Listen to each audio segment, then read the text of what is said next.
मेरे प्यारे देशवासियों, नमस्कार। जब मैं मन की बात करता हूँ, तो ऐसा लगता है जैसे आपके बीच, आपके परिवार के सदस्य के रूप में उपस्थित हूँ। हमारी छोटी-छोटी बातें, जो एक दूसरे को कुछ सिखा जाएँ, जीवन के खट्टे-मीठे अनुभव, जो जी भर के जीने की प्रेरणा बन जाए, बस यही तो है मन की बात। आज 2021 की जनवरी का आखिरी दिन है। क्या आप भी मेरी तरह ये सोच रहे हैं कि अभी कुछ ही दिन पहले तो 2021 शुरू हुआ था? लगता ही नहीं कि जनवरी का पूरा महीना बीत गया है। समय की गति इसी को तो कहते हैं। कुछ दिन पहले की ही तो बात लगती है, जब हम एक दूसरे को शुभकामनाएं दे रहे थे। फिर हमने लोहड़ी मनाई, मकर संक्रांति मनाई, पोंगल, बिहू मनाया। देश के अलग-अलग हिस्सों में त्योहारों की धूम रही। 23 जनवरी को हमने नेताजी सुभाष चंद्र बोस के जन्मदिन को पराक्रम दिवस के तौर पर मनाया और 26 जनवरी को गणतंत्र दिवस की शानदार परेड भी देखी। राष्ट्रपति जी द्वारा संसद के संयुक्त सत्र को संबोधन के बाद बजट सत्र भी शुरू हो गया है। इन सभी के बीच एक और कार्य हुआ, जिसका हम सभी को बहुत इंतजार रहता है। ये है पद्म पुरस्कारों की घोषणा। राष्ट्र ने असाधारण कार्य कर रहे लोगों को उनकी उपलब्धियां और मानवता के प्रति उनके योगदान के लिए सम्मानित किया। इस साल भी पुरस्कार पाने वालों में वे लोग शामिल हैं जिन्होंने अलग-अलग क्षेत्रों में बेहतरीन काम किया है। अपने कामों से किसी का जीवन बदला है, देश को आगे बढ़ाया है। यानी जमीनी स्तर पर काम करने वाले अनसंग हीरोज को पद्म सम्मान देने की जो परंपरा देश ने कुछ वर्ष पहले शुरू की थी, वो इस बार भी कायम रखी गई है। मेरा आप सभी से आग्रह है कि इन लोगों के बारे में, उनके योगदान के बारे में जरूर जानें। परिवार में उनके बारे में चर्चा करें। देखिएगा, सबको इससे कितनी प्रेरणा मिलती है। इस महीने क्रिकेट पिच से भी बहुत अच्छी खबर मिली। हमारी क्रिकेट टीम ने शुरुआती दिक्कतों के बाद शानदार वापसी करते हुए ऑस्ट्रेलिया में सीरीज जीती। हमारे खिलाड़ियों का हार्ड वर्क और टीम वर्क प्रेरित करने वाला है। इन सब के बीच दिल्ली में 26 जनवरी को तिरंगा का अपमान देख देश बहुत दुखी भी हुआ। हमें आने वाले समय को नई आशा और नवीनता से भरना है।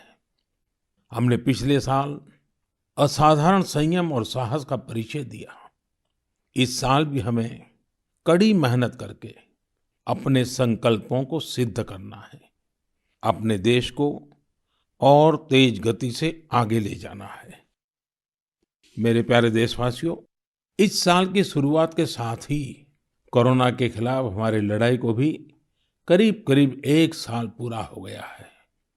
जैसे कोरोना के खिलाफ भारत की लड़ाई एक उदाहरण बनी है, वैसे ही अब हमारा वैक्सीनेशन प्रोग्राम भी दुनिया में एक मिसाल बन रहा है। आज भारत दुनिया का सबसे बड़ा कोविड वैक्सीन प्रोग्राम चला रहा है। आप जानते हैं, और भी ज्यादा गर्व की बात क्या है? हम सबसे बड़े वैक्सीन प्रोग्राम के साथ ही दुनिया में सबसे तेज गति से अपने नागरिकों का वैक्सीनेशन भी कर रहे हैं।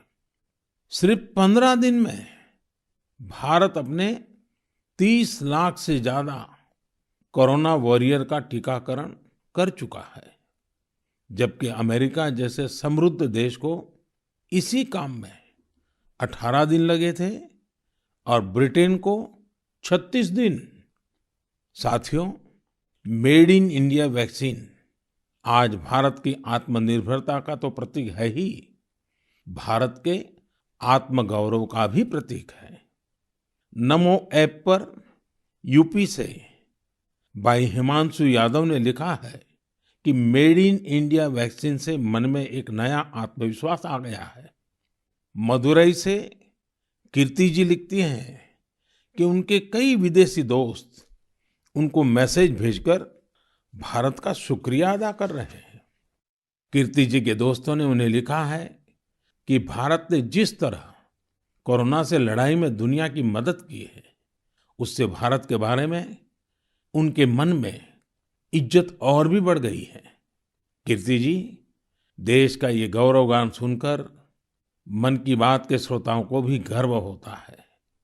आजकल मुझे भी अलग अलग देशों के राष्ट्रपति और प्रधानमंत्रियों की तरफ से भारत के लिए ऐसे ही संदेश मिलते हैं।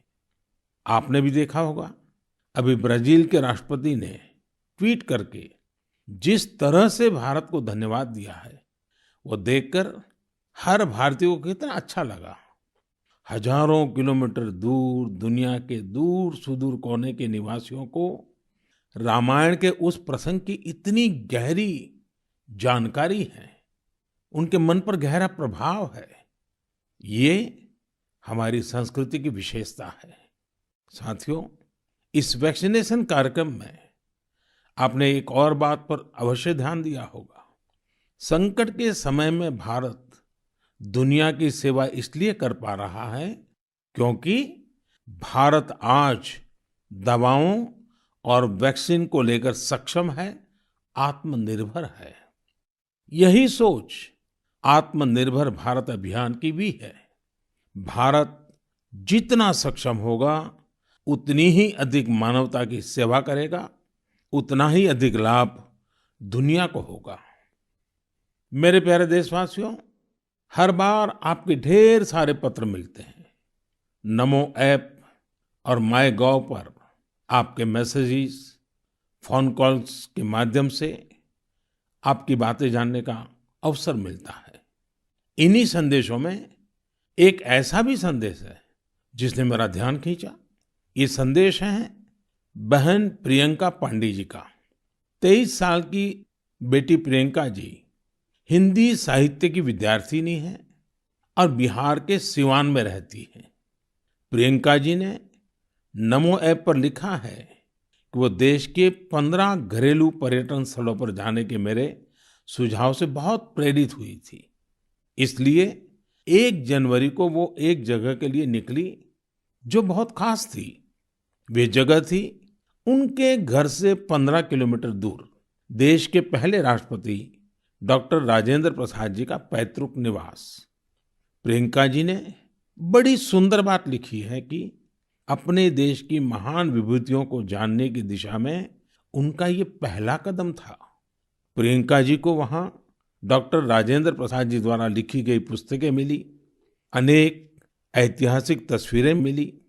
वाकई प्रियंका जी, आपका यह अनुभव दूसरों को भी प्रेरित करेगा।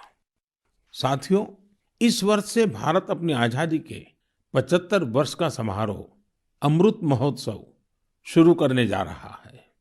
ऐसे में यह हमारे उन महानायकों से जुड़ी स्थानीय जगहों का पता लगाने का बेहतरीन समय है जिनकी वजह से हमें आजादी मिली। साथियों, हम आजादी के आंदोलन और बिहार की बात कर रहे हैं तो मैं नमो ऐप पर ही की गई एक और टिप्पणी की भी चर्चा करना चाहूंगा। मुंगेर के रहने वाले जयराम विप्लव जी ने मुझे तारापुर शहीद दिवस के बारे में लिखा है। 15 फरवरी 1932 को देशभक्तों की एक टोली के कई वीर नौजवानों की अंग्रेजों ने बड़ी ही निर्ममता से हत्या कर दी थी। उनका एकमात्र अपराध यह था कि वे वंदे मातरम और भारत माँ की जय के नारे लगा रहे थे। मैं उन शहीदों को नमन करता हूँ और उनके साहस का श्रद्धापूर्वक स्मरण करता हूँ। मैं जयराम विप्लव जी को धन्यवाद देना चाहता हूँ। वे एक ऐसी घटना को देश के सामने लेकर आए जिस पर उतनी चर्चा नहीं हो पाई जितनी होनी चाहिए थी।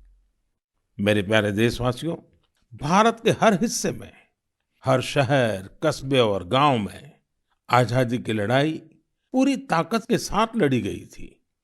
भारत भूमि के हर कोने में ऐसे महान सपूतों और वीरांगनाओं ने जन्म लिया जिन्होंने राष्ट्र के लिए अपना जीवन न्योछावर कर दिया। ऐसे में यह बहुत महत्वपूर्ण है कि हमारे लिए किए गए उनके संघर्षों और उनसे जुड़ी यादों को हम संजो कर रखें और इसके लिए उनके बारे में लिखकर हम अपनी भावी पीढ़ियों के लिए उनकी स्मृतियों को जीवित रख सकते हैं। मैं सभी देशवासियों को और खास करके अपने युवा साथियों को आह्वान करता हूं कि ये देश के स्वतंत्रता सेनानियों के बारे में, आजादी से जुड़ी घटनाओं के बारे में लिखें। अपने इलाके में स्वतंत्रता संग्राम के दौर की वीरता की गाथाओं के बारे में किताबें लिखें। अब जबकि भारत अपनी आजादी के 75 वर्ष मनाएगा, तो आपका लेखन आजादी के नायकों के प्रति उत्तम श्रद्धांजलि होगी। यंग राइटर्स के लिए इंडिया 75 के निमित्त एक इनिशिएटिव शुरू किया जा रहा है। इससे सभी राज्यों और भाषाओं के युवा लेखकों को प्रोत्साहन मिलेगा। देश में बड़ी संख्या में ऐसे विषयों पर लिखने वाले राइटर्स तैयार होंगे जिनका भारतीय विरासत और संस्कृति पर गहन अध्ययन होगा। हमें ऐसी उभरती प्रतिभाओं की पूरी मदद करनी है। इससे भविष्य की दिशा निर्धारित करने वाले थॉट लीडर्स का एक वर्ग भी तैयार होगा। मैं अपने युवा मित्रों को इस पहल का हिस्सा बनने और अपने साहित्यिक कौशल का अधिक से अधिक उपयोग करने के लिए आमंत्रित करता हूं। इससे जुड़ी जानकारियां शिक्षा मंत्रालय की वेबसाइट से प्राप्त कर सकते हैं। मेरे प्यारे देशवासियों, मन की बात में श्रोताओं को क्या पसंद आता है, ये आप ही बेहतर जानते हैं।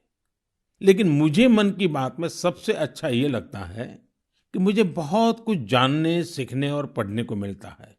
एक प्रकार से परोक्ष रूप से आप सबसे जुड़ने का अवसर मिलता है। किसी का प्रयास, किसी का जज्बा, किसी का देश के लिए कुछ कर गुजर जाने का जुनून, यह सब मुझे बहुत प्रेरित करते हैं, ऊर्जा से भर देते हैं। हैदराबाद के बोयिनपल्ली में एक स्थानीय सब्जी मंडी किस तरह अपने दायित्व को निभा रही है, ये पढ़कर भी मुझे बहुत अच्छा लगा। हम सब ने देखा है कि सब्जी मंडियां में अनेक वजहों से काफी सब्जी खराब हो जाती है। ये सब्जी इधर-उधर फैलती हैं, गंदगी भी फैलाती हैं। लेकिन बोयिनपल्ली की सब्जी मंडी ने तय किया कि हर रोज बचने वाली इन सब्जियों को ऐसे ही फेंका नहीं जाएगा। सब्जी मंडी से जुड़े लोगों ने तय किया इससे बिजली बनाई जाएगी। बेकार हुई सब्जियों से बिजली बनाने के बारे में शायद ही आपने कभी सुना हो। यही तो इनोवेशन की ताकत है। आज बोयिनपल्ली की मंडी में पहले जो वेस्ट था, आज उसी से वेल्थ क्रिएट हो रही है। यही तो कचरे से कंचन बनाने की यात्रा है। वहां हर दिन करीब 10 टन वेस्ट निकलता है। इसे एक प्लांट में इकट्ठा कर लिया जाता है। प्लांट के अंदर इस वेस्ट से हर दिन 500 यूनिट बिजली बनती है और करीब 30 किलो बायोफ्यूल भी बनता है। इस बिजली से ही सब्जी मंडी में रोशनी होती है और जो बायोफ्यूल बनता है उससे मंडी की कैंटीन में खाना बनाया जाता है ना कमाल का प्रयास। ऐसा ही एक कमाल हरियाणा के पंचकुला की बड़ौद ग्राम पंचायत ने भी करके दिखाया है। इस पंचायत के क्षेत्र में पानी की निकासी की समस्या थी। इस वजह से गंदा पानी इधर-उधर फैल रहा था, बीमारी फैलाता था। लेकिन बड़ौद के लोगों ने तय किया इस वाटर वेस्ट से भी वेल्थ क्रिएट करेंगे। ग्राम पंचायत ने पूरे गांव से आने वाले गंदे पानी को एक जगह इकट्ठा करके फिल्टर करना शुरू किया और फिल्टर किया हुआ ये पानी अब गांव के किसान खेतों में सिंचाई के लिए इस्तेमाल कर रहे हैं। यानी प्रदूषण, गंदगी और बीमारियों से छुटकारा भी और खेतों में सिंचाई भी। साथियों, पर्यावरण की रक्षा से कैसे आमदनी के रास्ते भी खुलते हैं, इसका एक उदाहरण अरुणाचल प्रदेश के तवांग में भी देखने को मिला। अरुणाचल प्रदेश के इस पहाड़ी इलाके में सदियों से मोन शुगु नाम का एक पेपर बनाया जाता है। ये कागज यहाँ के स्थानीय शुगु शेंग नाम के एक पौधे की छाल से बनाते हैं। इसलिए इस कागज को बनाने के लिए पेड़ों को नहीं काटना पड़ता है। इसके अलावा इसे बनाने में किसी केमिकल का इस्तेमाल भी नहीं होता है। यानी ये कागज पर्यावरण के लिए भी सुरक्षित है और स्वास्थ्य के लिए भी। एक वो भी समय था जब इस कागज का निर्यात होता था, लेकिन जब आधुनिक तकनीक से बड़ी मात्रा में कागज बनने लगे तो ये स्थानीय कला बंद होने की कगार पर पहुंच गई। अब एक स्थानीय सामाजिक कार्यकर्ता गोम्बू ने इस कला को पुनर्जीवित करने का प्रयास किया है। इससे यहाँ के आदिवासी भाई बहनों को रोजगार भी मिल रहा है। मैंने एक और खबर केरल की देखी है जो हम सभी को अपने दायित्वों का एहसास कराती है। केरल के कोट्टयम में एक दिव्यांग बुजुर्ग हैं, एनएस राजप्पन साहब। राजप्पन जी पैरालिसिस के कारण चलने में असमर्थ हैं, लेकिन इससे स्वच्छता के प्रति उनके समर्पण में कोई कमी नहीं आई है। वो पिछले कई सालों से नाव से वेम्बनाड झील में जाते हैं और झील में फेंकी गई प्लास्टिक की बोतलें बाहर निकाल करके ले आते हैं। सोचिए, राजप्पन जी की सोच कितनी ऊंची है। हमें भी राजप्पन जी से प्रेरणा लेकर स्वच्छता के लिए जहां संभव हो अपना योगदान देना चाहिए। मेरे प्यारे देशवासियों, कुछ दिन पहले आपने देखा होगा, अमेरिका के सैन फ्रांसिस्को से बंगलुरु के लिए एक नॉन स्टॉप फ्लाइट की कमान भारत की 4 विमेन पायलट्स ने संभाली। 10,000 किलोमीटर से भी ज्यादा लंबा सफर तय करके ये फ्लाइट 225 से अधिक यात्रियों को भारत लेकर आई। आपने इस बार 26 जनवरी की परेड में भी गौर किया होगा, जहां भारतीय वायुसेना की 2 विमेन ऑफिसर्स ने नया इतिहास रच दिया है।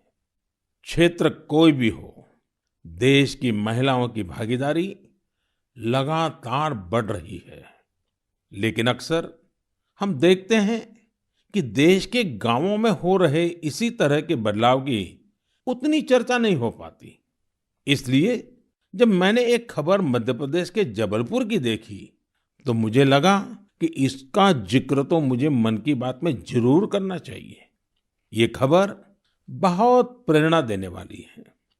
जबलपुर के चिचगांव में कुछ आदिवासी महिलाएं एक राइस मिल में दिहाड़ी पर काम करती थी।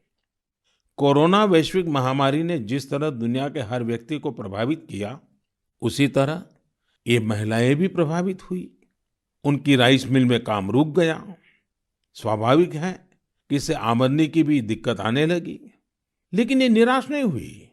इन्होंने हार नहीं मानी। इन्होंने तय किया कि ये साथ मिलकर अपनी खुद की राइस मिल शुरू करेगी। जिस मिल में ये काम करती थी, वो अपनी मशीन भी बेचना चाहती थी। इनमें से मीना रहंगडाले जी ने सब महिलाओं को जोड़कर स्वयं सहायता समूह बनाया और सबने अपनी बचाई हुई पूंजी से पैसा जुटाया। जो पैसा कम पड़ा, उसके लिए आजीविका मिशन के तहत बैंक से कर्ज ले लिया। और अब देखिए, इन आदिवासी बहनों ने वही राइस मिल खरीद ली जिसमें वो कभी काम किया करती थी। आज वो अपनी खुद की राइस मिल चला रही हैं। इतने ही दिनों में इस मिल ने करीब 3 लाख रुपए का मुनाफा भी कमा लिया है। इस मुनाफे से मीना जी और उनकी साथी सबसे पहले बैंक का लोन चुकाने और फिर अपने व्यापार को बढ़ाने के लिए तैयारी कर रही हैं। कोरोना ने जो परिस्थितियां बनाई, उससे मुकाबले के लिए देश के कोने-कोने में ऐसे अद्भुत काम हुए हैं। मेरे प्यारे देशवासियों, अगर मैं आपसे बुंदेलखंड के बारे में बात करूं, तो वो कौन सी चीजें हैं जो आपके मन में आएगी? इतिहास में रुचि रखने वाले लोग इस क्षेत्र को झांसी की रानी लक्ष्मीबाई के साथ जोड़ेंगे। वहीं कुछ लोग सुंदर और शांत ओरछा के बारे में सोचेंगे। कुछ लोगों को इस क्षेत्र में पड़ने वाली अत्यधिक गर्मी की भी याद आ जाएगी। लेकिन इन दिनों यहाँ कुछ अलग हो रहा है जो काफी उत्साहवर्धक है और जिसके बारे में हमें जरूर जानना चाहिए। पिछले दिनों झांसी में 1 महीने तक चलने वाला स्ट्रॉबेरी फेस्टिवल शुरू हुआ। हर किसी को आश्चर्य होता है, स्ट्रॉबेरी और बुंदेलखंड, लेकिन यही सच्चाई है। अब बुंदेलखंड में स्ट्रॉबेरी की खेती को लेकर उत्साह बढ़ रहा है और इसमें बहुत बड़ी भूमिका निभाई है झांसी की एक बेटी गुरलीन चावला ने। लॉ की छात्रा गुरलीन ने पहले अपने घर पर और फिर अपने खेत में स्ट्रॉबेरी की खेती का सफल प्रयोग कर ये विश्वास जगाया है कि झांसी में भी ये हो सकता है। झांसी का strawberry festival stay at home concept पर जोर देता है। इस महोत्सव के माध्यम से किसानों और युवाओं को अपने घर के पीछे खाली जगह पर या छत पर टेरेस गार्डन में बागवानी करने और स्ट्रॉबेरीज उगाने के लिए प्रोत्साहित किया जा रहा है। नई टेक्नोलॉजी की मदद से ऐसे ही प्रयास देश के अन्य हिस्सों में भी हो रहे हैं। जो स्ट्रॉबेरी कभी पहाड़ों की पहचान थी, वो अब कच्छ की रेतीली जमीन पर भी होने लगी हैं। किसानों की आय बढ़ रही है। साथियों, स्ट्रॉबेरी फेस्टिवल जैसे प्रयोग इनोवेशन की स्पिरिट को तो प्रदर्शित करते ही हैं, साथ ही यह भी दिखाते हैं कि हमारे देश का कृषि क्षेत्र कैसे नई टेक्नोलॉजी को अपना रहा है। साथियों, खेती को आधुनिक बनाने के लिए सरकार प्रतिबद्ध है और अनेक कदम उठा भी रही है। सरकार के प्रयास आगे भी जारी रहेंगे। मेरे प्यारे देशवासियों, कुछ ही दिन पहले मैंने एक वीडियो देखा। वह वीडियो पश्चिम बंगाल के वेस्ट मिदनापुर स्थित नया पिंगला गांव के एक चित्रकार सरमुद्दीन का था। वो प्रसन्नता व्यक्त कर रहे थे कि रामायण पर बनाई उनकी पेंटिंग 2 लाख रुपए में बिकी है। इससे उनके गांव वालों को भी काफी खुशी मिली है। इस वीडियो को देखने के बाद मुझे इसके बारे में और अधिक जानने की उत्सुकता हुई।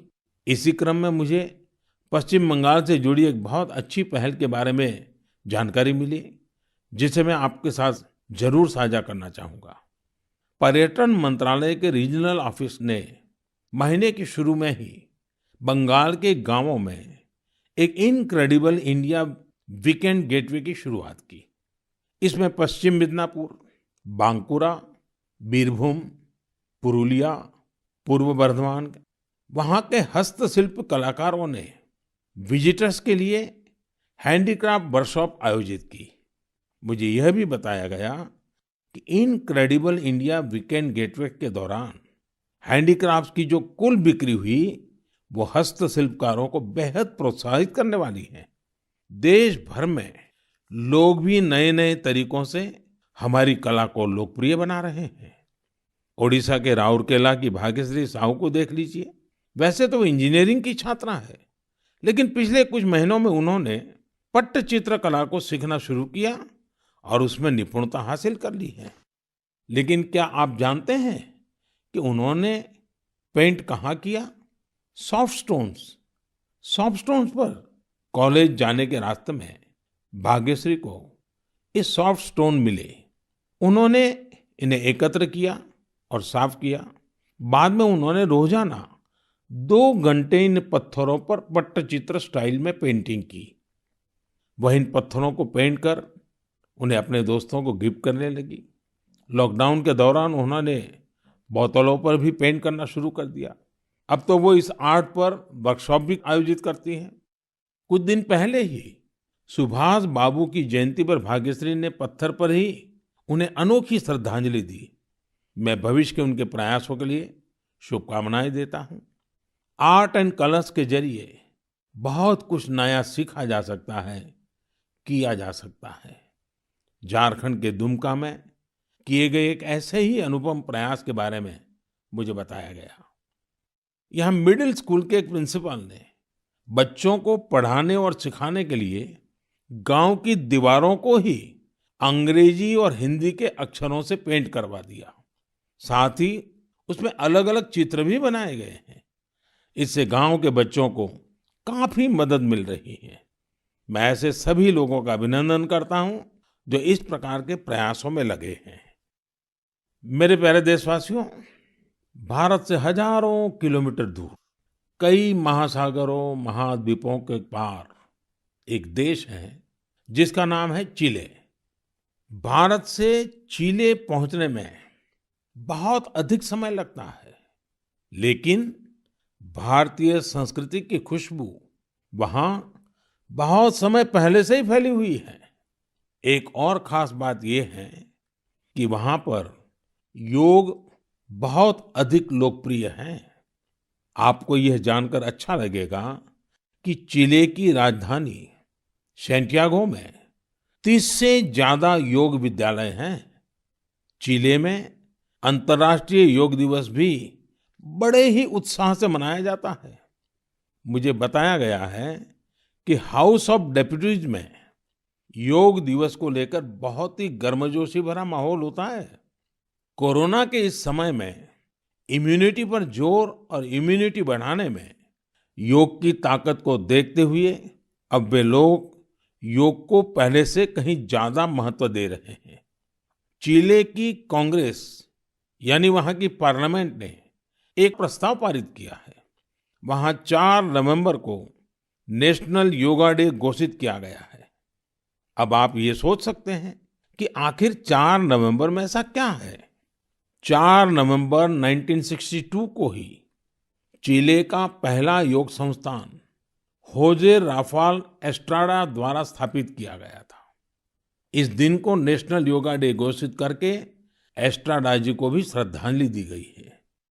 चिले की पार्लियामेंट द्वारा यह एक विशेष सम्मान है जिस पर हर भारतीय को गर्व है।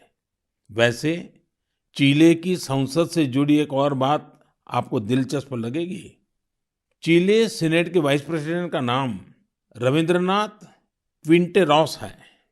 उनका यह नाम विश्व कवि गुरुदेव टैगोर से प्रेरित होकर रखा गया है। मेरे प्यारे देशवासियों, माय गॉव पर महाराष्ट्र के जालना के डॉक्टर स्वप्निल मंत्री और केरल के पलक्कड़ के प्रहलाद राजगोपाल ने आग्रह किया है कि मैं मन की बात में सड़क सुरक्षा पर भी आपसे बात करूं। इसी महीने 18 जनवरी से 17 फरवरी तक हमारा देश सड़क सुरक्षा माह यानी रोड सेफ्टी मंथ भी मना रहा है। सड़क हादसे आज हमारे देश में ही नहीं, पूरी दुनिया में चिंता का विषय है। आज भारत में रोड सेफ्टी के लिए सरकार के साथ ही व्यक्तिगत और सामूहिक स्तर पर कई तरह के प्रयास भी किए जा रहे हैं। जीवन बचाने के इन प्रयासों में हम सबको सक्रिय रूप से भागीदार बनना चाहिए। साथियों, आपने ध्यान दिया होगा, बॉर्डर रोड ऑर्गेनाइजेशन जो सड़कें बनाती हैं, उससे गुजरते हुए आपको बड़े ही इनोवेटिव स्लोगन्स देखने को मिलते हैं। This is highway not runway, या फिर be mister late than late mister. ये स्लोगन्स सड़क पर सावधानी बरतने को लेकर लोगों को जागरूक करने में काफी प्रभावी होते हैं। अब आप भी ऐसे ही इनोवेटिव स्लोगन्स या कैच फ्रेजेस माय गॉव पर भेज सकते हैं। आपके अच्छे स्लोगन्स भी इस अभियान में उपयोग किए जाएंगे। साथियों, रोड सेफ्टी के बारे में बात करते हुए मैं नमो ऐप पर कोलकाता की अपर्णा दास जी की एक पोस्ट की चर्चा करना चाहूंगा। अपर्णा जी ने मुझे फास्टैग प्रोग्राम पर बात करने की सलाह दी है। उनका कहना है कि फास्टैग से यात्रा का अनुभव ही बदल गया है। इससे समय की तो बचत होती ही है, टोल प्लाजा पर रुकने, कैश पेमेंट की चिंता करने जैसी दिक्कतें भी खत्म हो गई हैं। अपर्णा जी की बात सही भी है। पहले हमारे यहाँ टोल प्लाजा पर एक गाड़ी को औसतन 7 से 8 मिनट लग जाते थे, लेकिन फास्टैग आने के बाद ये समय औसतन सिर्फ 1.5-2 मिनट रह गया है।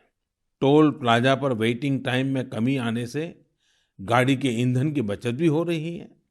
इससे देशवासियों के करीब 21,000 करोड़ रुपए बचने का अनुमान है। यानी पैसे की भी बचत और समय की भी बचत। मेरा आप सभी से आग्रह है कि सभी दिशा निर्देशों का पालन करते हुए अपना भी ध्यान रखें और दूसरों का जीवन भी बचाएं। मेरे प्यारे देशवासियों, हमारे यहाँ कहा जाता है, जल बिंदु निपातेन क्रमशः पूर्यते घटः। अर्थात एक एक बूंद से ही घड़ा भरता है। हमारे एक एक प्रयास से ही हमारे संकल्प सिद्ध होते हैं। इसलिए 2021 की शुरुआत जिन लक्ष्यों के साथ हमने की है, उनको हम सबको मिलकर ही पूरा करना है।